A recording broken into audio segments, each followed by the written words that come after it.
Hi hi friends. Today நம்ம அவர் கிச்சனில் today 3:30 video என்னன்னு பார்க்கலாமா? ஒன்றும் இல்லைங்க, பீரோ க்ளீன் பண்ண போகிறேன். க்ளீன் மீன்ஸ் புடவெல்லாம் ரொம்ப டெய்லி எடுத்து வேர் பண்ணி அப்படியே தூக்கி போட்டு ஃபுல்லாக ஒரே க்ளம்ஸியாக இருக்குது. அதை சரி பண்ணலாம். ஏன்னா இன்றைக்கி லீவு. சரி, இந்த வேலையாச்சும் உருப்படியாக பண்ணலான்னு சொல்லிவிட்டு நான் க்ளீன் பண்ண போகிறேன். இப்போ ஃபஸ்ட்டு ஒரு டைம் பார்த்துக்கங்க, அப்புறம் நான் க்ளீன் பண்ணுற வீடியோ பாருங்கள். ஓகேவா? ஓகே ஃப்ரெண்ட்ஸ், இப்போ நீங்கள் பாருங்கள்.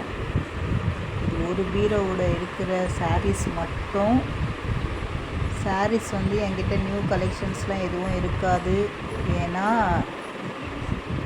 நியூ சாரீஸ்லாம் நான் எதுவும் எடுக்க மாட்டேங்க. என்கிட்ட ஆல்ரெடி வீட்டில் இருக்கிறவங்க எடுத்து கொடுத்தது. ரேர் தாங்க நான் சாரீ எடுக்கிறதுலாம். நிறைய சுடிஸ் எடுப்பேன். ஏன்னா நான் அது ரெகுலர் வேருக்கு நிறைய யூஸ் பண்ணுவேன், அதனால் நான் எடுப்பேன். பாருங்கள், குவிச்சு வச்சுருக்கேன். இந்த பீரோவில் நான் கையை வைக்கலைங்க. ஒரே நாள் என்னால் எல்லாத்தையும் பண்ண முடியாது. இந்த பீரோவில் இருக்க சாரீஸ் இருக்குது. இது இருக்கட்டும், இது அப்புறமா க்ளீன் பண்ணிக்கலாம். ஃபஸ்ட்டு இந்த பீரோவில் இருக்கிறத மட்டும் இன்றைக்கி மடிக்க போகிறேன். பாப்பா கொஞ்சம் கூட சப்போர்ட் பண்ணாங்க. 2 பேரும் சேர்ந்து தான் கடகடன்னு முடித்தோம் எல்லா வேலையும். ரொம்ப கஷ்டங்க இந்த புடவையை எடுத்து மடித்து வைக்கிறதுலாம். அதுக்காகவே இது எடுக்கிறது கிடையாது. ஒரு சாரியும் பார்த்திங்கன்னா நிறைய சென்டிமெண்ட்லாம் பார்ப்பேங்க நான் ட்ரெஸ் எல்லாம் வேர் பண்ணுறதுல. என்ன மாதிரி யார் இருக்கீங்கன்னு சொல்லுங்கள் கமெண்ட்டில். ஒரு சில சாரீ கட்டினா நிறைய நல்ல விஷயம் நடக்கிற மாதிரி ஃபீல் ஆகும். ஒரு சாரீ கட்டினா எப்போவுமே ஏதாவது ஒரு அபசகுணமான செய்தி வரும். அந்த மாதிரி என்கிட்ட ஒரு 2-3 சாரீஸ் இருக்குது. அதை நான் வேர் பண்ணவே மாட்டேன், அப்படியே தான் வச்சுருப்பேன்.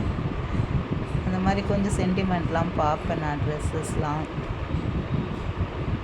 அதான் எங்கள் பாப்பாவும் கேட்டாங்க, எனக்கு நினைவு தெரிஞ்ச நாள்லேருந்து நீ புடவையே கட்ட மாட்டேறியம்மா, உங்ககிட்ட விடுமா இவ்வளோ சாரீ வந்ததுன்னு சொல்லிட்டு. நான் இத்தனைக்கும் பார்த்திங்கன்னா என்னோட ரிலேஷன் ஒருத்தவங்க, அவங்களுக்கு கிட்டத்தட்ட ஒரு 50-60 சாரீஸ்க்கு மேலே நான் கொடுத்துட்டேன் நான். ஏன்னா நான் சாரீஸும் வேர் பண்ணுறது இல்லைன்னு சொல்லிட்டு ஒரு 50-70-80 சாரீ கூட இருக்கும். நான் எல்லாமே கொடுத்துட்டேன் அவங்கக்கிட்ட. ஒரு சாரீஸ்லாம் நல்ல ஞாபகங்கள். ஒரு சாரீஸ்லாம் கிஃப்ட்டு வந்தது. இப்போ நான் இதை கையில் வச்சுருக்க பார்த்திங்கன்னா, இது கேரளா சாரீ. இது ஒரு மறக்க முடியாத, இது ஒரு ஞாபகம், ஒரு கிஃப்ட்டு தான் இது எனக்கு. இந்த சாரியும் எனக்கு பிடிக்கும். ஒரே ஒரு டைம் மட்டும் வேர் பண்ணியிருக்கேன். இதெல்லாம் பார்த்திங்கன்னா வேர் பண்ணுறதே இல்லை. வேறு ஒரு சாரீ எடுக்கும் போது இது இருக்குதுங்களா, இது கீழே விழுந்தது தான். அதை தூக்கி அப்படியே மேலே வச்சு அமக்கிறது. திரும்ப அப்புறம் எங்கே இருக்குதுன்னே தெரியல. என் கையில் இருக்க சாரீலாம் பார்த்திங்கன்னா 6 வருஷம் 7 வருஷம் சாரீ. இப்போ நான் மடிச்சிட்ருக்க சாரியெல்லாம் பார்த்திங்கன்னா நிறைய சாரீஸ், நிறைய ஞாபகங்கள், நிறைய சென்டிமெண்ட்ஸ்.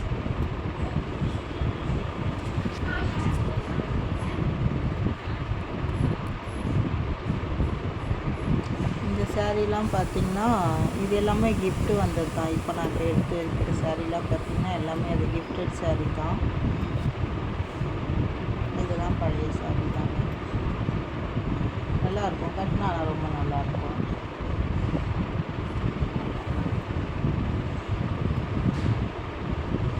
இதெல்லாம் பார்த்திங்கன்னா ப்ரைஸ் ரொம்ப கம்மிங்க. 300-350 சம்திங் தான் அந்த சாரீலாம். அது பார்த்திங்கன்னா ஈரோட்டில் ஒரு டைம் நான் யூடியூப்பில் பார்த்துட்டு, ஒரு 5 இயர்ஸுக்கு முன்னாடி சொல்கிறேன், யூடியூப்பில் போய் பார்த்துட்டு, ஈரோட்டில் ட்ரெஸ்ஸு கலெக்ஷன்ஸ்லாம் ரொம்ப கம்மி, சாரீஸு சுடிதார் மெட்டீரியல்ஸ்லாம் ரொம்ப கம்மின்னு சொல்லிட்டு போட்டிருந்தாங்க. சரி, அதுக்காக என்ன பண்ணேன், அதை நம்பி நான் போயிட்டு ஈரோடு போயிட்டு அந்த அட்ரஸை கண்டுபிடிச்சி நான் ட்ரெஸ்ஸு எடுக்க ஒரு 10,000 கொண்டு போனேன். 10,000 கொண்டு போயிட்டு நான் அதில் ட்ரெஸ்ஸு, அதாவது சாரீ, சுடிதார் அதெல்லாமே எடுத்துகிட்டு வந்தேன். ஆனால் எனக்கு அந்தளவுக்கு சாட்டிஸ்ஃபேக்ஷன் கிடையாது. நல்லா இருந்தது, ட்ரெஸ்லாம் ஓகே தான். ப்ரைஸு இங்கேத்துக்கும் அங்கேத்துக்கும் ரொம்பலாம் வேரியேஷன் எனக்கு தெரியலை. எனக்கு கம்மியாக தான் தெரிஞ்சது. பின்னாடி இருந்து பாருங்கள், ஒரு ஆள் டான்ஸ் ஆடிட்டுருக்குது. நீங்கள் அதை பார்த்தீங்களா ஃப்ரெண்ட்ஸ்? இப்போது டான்ஸ் ஆடினேன்.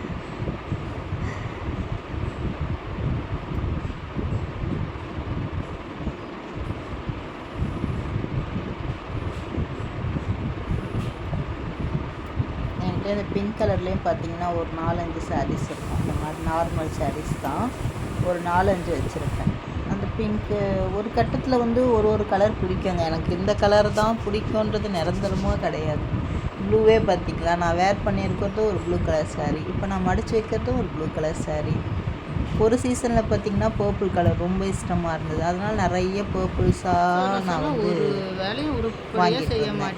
இப்போ பார்த்திங்கன்னா இந்த பீரோ நான் க்ளீன் பண்ணலைங்க, இது அப்படியே தான் இருக்குது. நான் இப்போ பக்கத்து பீரோவில் இருக்கிற சாரீஸ் மட்டும்தான் அது நான் எடுத்து இப்போ மடித்து வச்சுருந்தேன். எல்லாத்தையும் மடித்தாச்சு ஃப்ரெண்ட்ஸ். ரொம்ப கஷ்டமாக இருந்தது ஃப்ரெண்ட்ஸ், இதை மடித்து வைக்கிறதுக்குள்ளே போதும் ஆயிடுச்சு.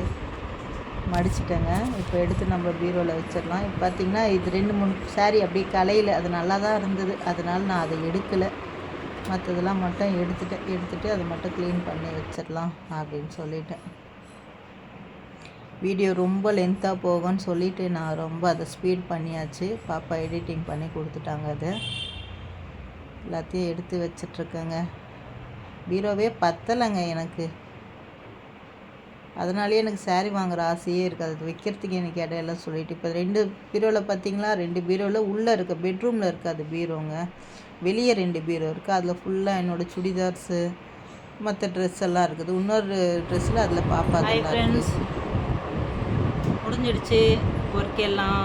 ரொம்ப நன்றி கூட இருந்து இவ்வளோ நேரம் பார்த்ததுக்கு. தொடர்ந்து நம்ம சேனலுக்கு சப்போர்ட் பண்ணுங்கள், லைக் பண்ணுங்கள், ஷேர் பண்ணுங்கள், சப்ஸ்கிரைப் பண்ணுங்கள்.